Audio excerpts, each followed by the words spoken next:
tetap sehat dan tetap semangat. Pada pagi hari ini, Ibu anjurkan kepada kamu dalam belajar ini untuk memperhatikan protokol kesehatan COVID-19. Jangan lupa pakai masker dan juga jaga jarak ya anak-anak Ibu, supaya kita tetap sehat. Jangan lupa untuk selalu menjaga kesehatan kita. Untuk pembelajaran kelas 5 hari ini, kita akan memasuki tema 2, subtema 2, pembelajaran 5. Adapun tujuan pembelajaran yang harus kita capai adalah, untuk tujuan pembelajarannya ada anak ibu, yang pertama dengan membaca teks dari buku siswa yang ada halaman 80 sampai 81, siswa mampu menjelaskan informasi yang berkaitan dengan pertanyaan apa, siapa, bagaimana, kapan dengan benar. Kemudian lagi dengan membaca teks bacaan halaman 80-81 tersebut, anak ibu bisa mengidentifikasi berbagai penyakit yang berhubungan dengan organ pernapasan manusia secara benar. Yang ada pada buku halaman 82 sampai 83, siswa dapat menuliskan properti dengan benar. Anak-anak ibu, tentunya kamu sudah tahu bahwa organ pernapasan kita terdiri atas hidung, tenggorokan, dan paru-paru. Anak ibu harus menjaganya supaya jangan terkena penyakit. Penyakit ini banyak sekali disebabkan oleh mungkin pola hidup kita yang tidak sehat, bisa juga karena penyakit atau pengaruh lingkungan. Nah, anak-anak ibu, kita menjaganya dan mudah-mudahan anak ibu tidak mengalami sakit organ pernapasannya. Ya. Nah, sekarang apa saja gangguan organ pernapasan yang pernah dialami oleh seseorang? Berikut beberapa contoh gangguan atau penyakit pada sistem pernapasan manusia. Yang pertama, emfisema. Emfisema merupakan penyakit pada paru-paru. Paru-paru mengalami pembengkakan karena pembuluh darah pada paru-paru kemasukan udara. Yang kedua, asma. Asma merupakan kelainan penyumbatan saluran pernapasan yang disebabkan oleh alergi debu, bulu, atau perubahan cuaca. Yang ketiga adalah kanker paru-paru. Penyakit ini merupakan salah satu penyakit paling berbahaya. Sel kanker pada paru-paru terus tumbuh tidak terkendali. Yang keempat, tuberkulosis atau TBC, yaitu merupakan penyakit paru-paru yang disebabkan oleh Mycobacterium tuberculosis. Ada lagi yang kelima, namanya bronkitis. Bronkitis merupakan gangguan pada cabang batang tenggorokan akibat infeksi. 6. Influenza atau flu. Penyakit ini merupakan penyakit yang disebabkan oleh virus influenza. Nah, anak-anak sekalian, dari informasi bacaan tadi, anak ibu sudah bisa memperoleh berbagai informasi-informasi mengenai berbagai macam penyakit yang mengganggu organ pernapasan kita. Jadi anak ibu bisa membuat suatu pertanyaan-pertanyaan berdasarkan bacaan tadi dan mencari jawabannya.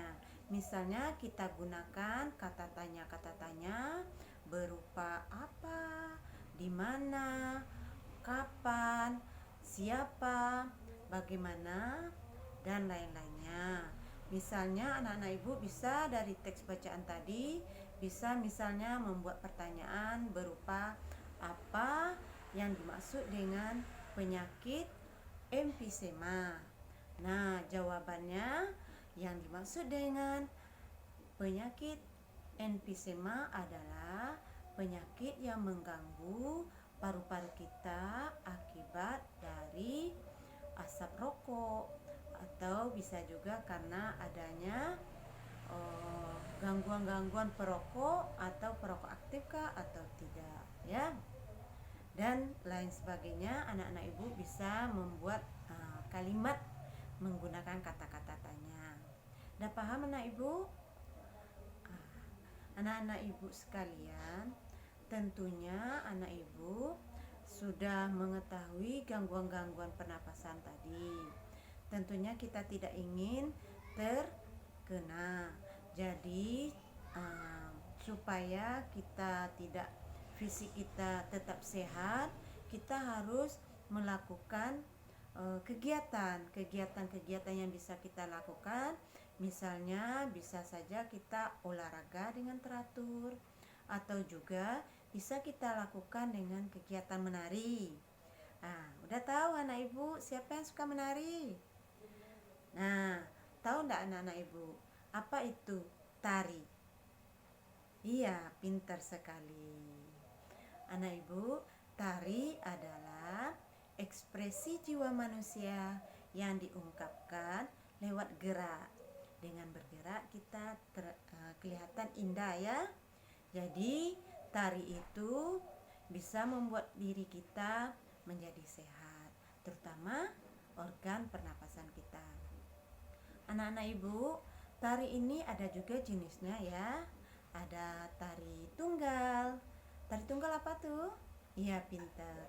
Tari tunggal adalah tari yang ditarikan oleh satu orang.